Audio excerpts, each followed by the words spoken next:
আগামীকাল ছাত্রলীগের প্রতিষ্ঠা বার্ষিকী, আপনি ছাত্রলীগের সেক্রেটারি ছিলেন, সভাপতি ছিলেন। সব মিলিয়ে ছোট করে যদি একটু শুরু করেন, বর্তমান প্রেক্ষাপটটা আপনি কিভাবে দেখছেন, সব মিলিয়ে 5 মিনিট একটু বলেন, তারপরে আমার প্রশ্নগুলো আমি শুরু করব। একটা সহজ জিনিসকে গত 5 মাসে অনেক বেশি কঠিন করে তোলা হয়েছে। এখন আর একটা সরকার আছে, সেই সরকারের কোনো চিন্তা আছে, কি চিন্তা আছে থেকে থাকলে সেই সরকার কি করতে চায় বাংলাদেশের মানুষ এটা বুঝতে পারতেছে বলে আমার মনে হয় না। আমার কাছে মনে হয় আমি আমার জীবনে আইয়ুব খান সরকার থেকে দেখা শুরু করেছি। আইয়ুব খানের 10 বছর আমি ফুললি দেখেছি, ফুললি। আমি ইয়াহিয়া খানের সরকার 2 বছর দেখেছি। আমি বঙ্গবন্ধুর সরকার 3.5 বছর দেখেছি। জিয়াউর রহমান সাহেবের সরকার 5 বছর দেখেছি।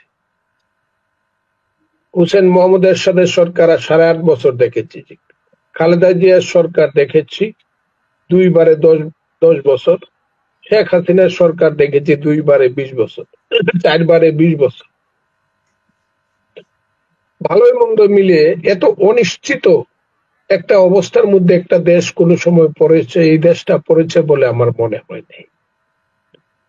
এখন কে সরকার, সরকারের কে, কার কাছে ক্ষমতা, কে কথা বলার মালিক, কে সিদ্ধান্ত নেওয়ার মালিক, এটা বোঝা যাচ্ছে না।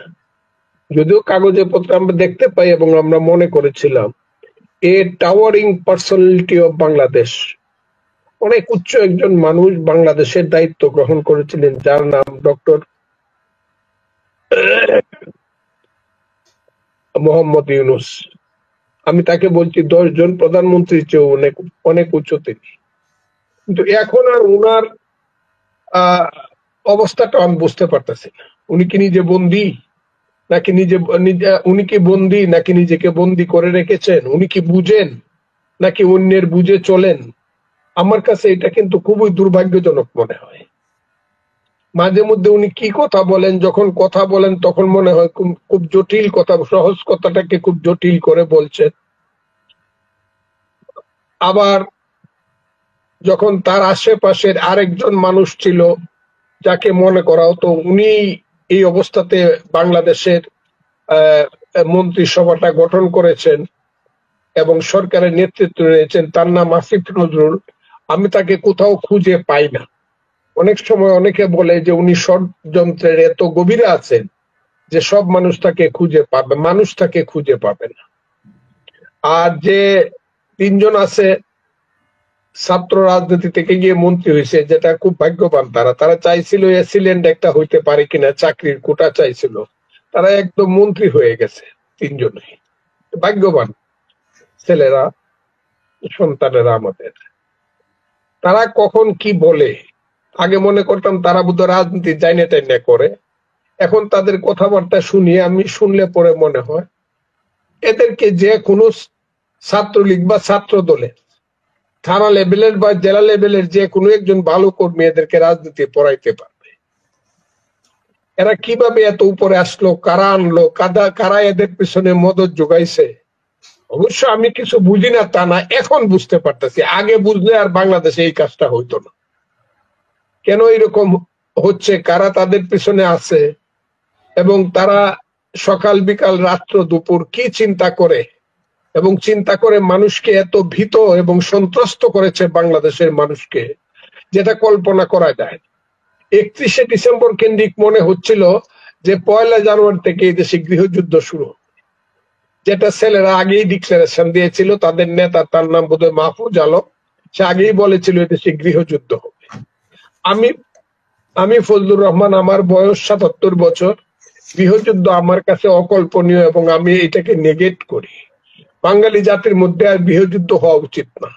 গৃহযুদ্ধ হলে এটা লেবানন হবে, গাজা হবে, সিরিয়া হবে, ইরাক হবে। গৃহযুদ্ধ হলে ইয়েমেন হবে, আফগানিস্তান হবে। কিন্তু বাংলাদেশে আমি গৃহযুদ্ধ চাই না।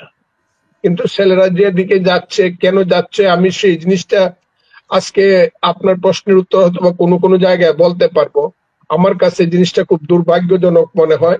বাংলাদেশের আজকে কোনো লাইন অফ অ্যাকশন নাই, এটার কোনো টার্গেট নাই, এটার কোনো সীমানা নাই, সীমাহীন একটা অনিশ্চয়তার মধ্য দিয়ে এই দেশটা চলছে। এবং এই দেশের মুক্তি কোন পথে, মুক্তি না হইলেও আপাতত মানুষের মধ্যে কিভাবে স্বস্তি আসতে পারে, নিশ্চয়তা আসতে পারে, তার পথ কিভাবে বের হবে, এটা আমি জানলেও এখন আর আমার জানার মধ্যে জিনিসটা নাই। এটা চক্রান্তের মধ্যে চলে গেছে বলে আমার মনে হয়। একদম। আপনি বলছিলেন যে আপনি আগে জানলে, এখন জানতে পারছেন, আগে জানলে হয়তো এই অবস্থা হতো না, এই আন্দোলনই হতো না, এই আমার মনে হচ্ছে আপনার বক্তব্য অনুযায়ী। আগে জানলে কি করতে পারতেন আসলে? যারা মুখোশ পরে আন্দোলন করলো, তারপর মুখোশ খুললো, আজকে 5 মাসের মাথায় এসে আপনি সবকিছু জানতে পারছেন, আগে জানলে কি করতে পারতেন? আমি মুখ বা মুখোশ কোনোটাই বলছি না। আমার কাছে মনে হয়েছে তারা এই দেশের শিশু কিশোর তরুণদেরকে প্রথম ঠকাইছে,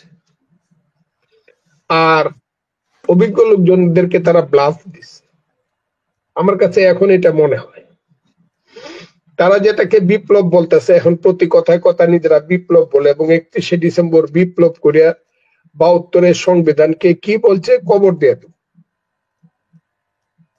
এই যে কবর দিয়ে দিব 72-এর সংবিধান, এই সংবিধানটা কবর দিয়ে দিব, এটা যদি তারা তাদের অতে রাখতো, হাসিনা বিরোধী আন্দোলনে যখন 1 দফা বা 9 দফা বা 7 দফা দেয়, তখন যদি রাখতো যেটা কবর দিয়ে দেব আমরা, আমাদেরকে যদি আপনারা সমর্থন করেন